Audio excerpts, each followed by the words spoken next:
Hey everybody, my name is Rebellious Impact, and this is our first episode of Deck Lessons. What we'll be doing, we'll be doing this once a week, every Monday, and I will be taking an archetype deck, and making a video out of it, basically breaking it down into 3 parts. First thoughts, deck profile, deck testing, and then final thoughts, basically how it's going to go.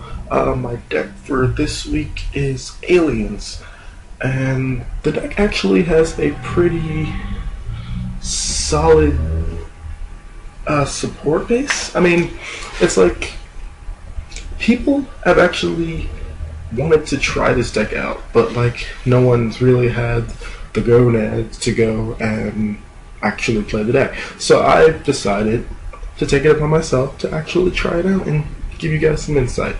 Alright, here we go. So my first thoughts on the deck, I did some researching on the Yu-Gi-Oh! Wikia and mostly other blogs and what people had to say about the deck and stuff like that. But I thought the deck had at first I thought the deck was just like way too complex to actually work out on a real stage. But I remember back in the day I actually saw someone playing an alien deck in top local. He got second place at that local. But I don't know, I just remember the deck from first glance, from not seeing it before, not actually looking at the deck and trying to make one of these. It looks very complex. So I took that into consideration when I made the deck list, and I tried to simplify it as much as possible. And I will get to the deck list right now. Alright, so let's get right into the deck profile. We have 3 alien warriors. Basically kind of like the beat stick of the deck. It has 1800 attack, and of course it has counters on, if counters get on your opponent's monsters, then they, yeah, pretty self-explanatory. Alien Telepath, you can take a counter off a monster and kill a spell or trap card. It's useful. It's 1600, not as much, but the deck needs these things to work, so it's kind of, you don't really have much of a choice unless you're starting mixing archetypes, which I'm not doing. We have Alien Gray, and this card adds some draw power to the deck, and plus it puts 8 counters on monsters, so it helps. Alien Ammonite, get out the way. Alien Ammonite, it opens up Synchro Place for Cosmic Fortress Galgar and other things, mostly Galgar, I guess. We have Reptilian Naga. Naga is not an alien monster, but it's a reptile. It flows with the archetype, and it adds some much needed stall, and it helps cut your opponent's monsters down to size, so your monsters can run over them. Alien Mother, it's kind of like a Goyo. It costs 1 tribute, and that's where Naga comes into play. But yeah, it's a Goyo. And an Evil Dragon Anana. And this card is actually a finisher. Like late games, you have 5, 6 aliens in grave. Oh, summon a Nada, banish to 6. He's 3600 attack. Why not? Shit, let's do it. Spell cards, get out the way. Spell cards. We have Power Duality, 2 consistency. I played 2 Soul Takers. I'm thinking about switching out these for Smashing Ground because I don't like giving 1,000 life points, especially in a control-based game. But Soul Taker's good. I need to get rid of the things that they're just too big for me. We have Heavy Storm, Dark Hole, and Monster Reborn. 2 Mystical Space Typhoon. 3 Shard of Greed. Like I said, this deck needs desperate draw power without the lack of searching and the lack of drawing. So I threw Shard of Greed in. It's been testing really well. And I played the Seal Aurora Calcos. This card is pretty good with the deck because like the 500 attack point boost. If you have another monster out with Naga, they can't target Naga for the attack, and yeah, it helps.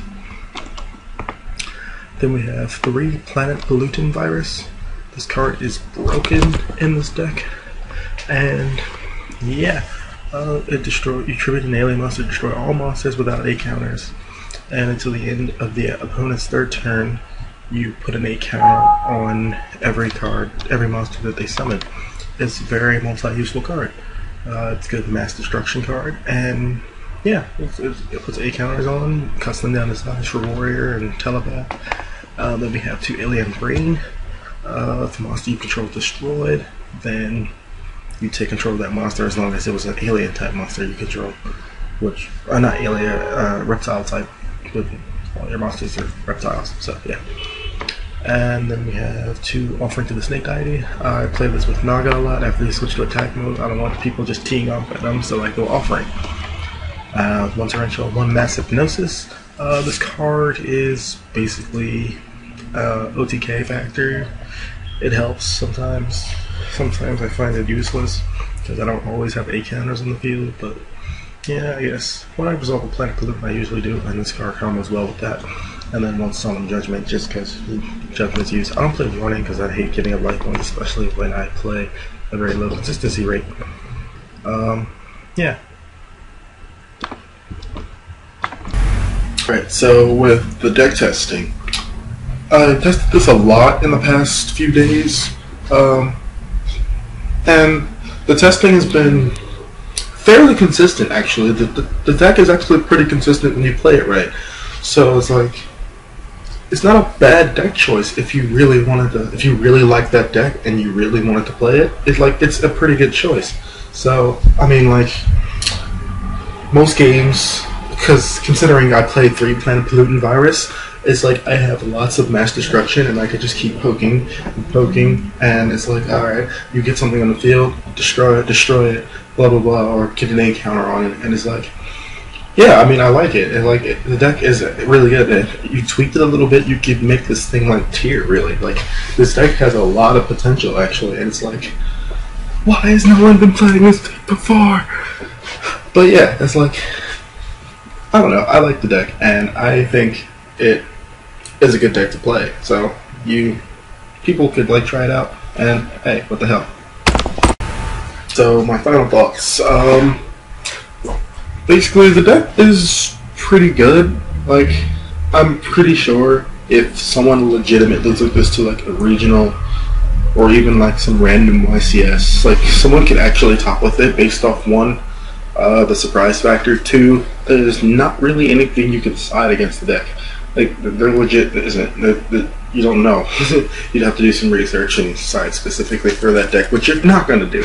But yeah, so it's like, it's a good deck to play. But alright, that'll be it for our first episode of Deck Lessons. I'll be doing this every Monday, and if you ever want to play test with me on DN with the new decks I'm playing, with the decks I'm playing with and testing out, my username is Fallen Dreams, FALLENDREAMS, and YouTube channel Rebellious Impact / Envoy Chaos Cyclone.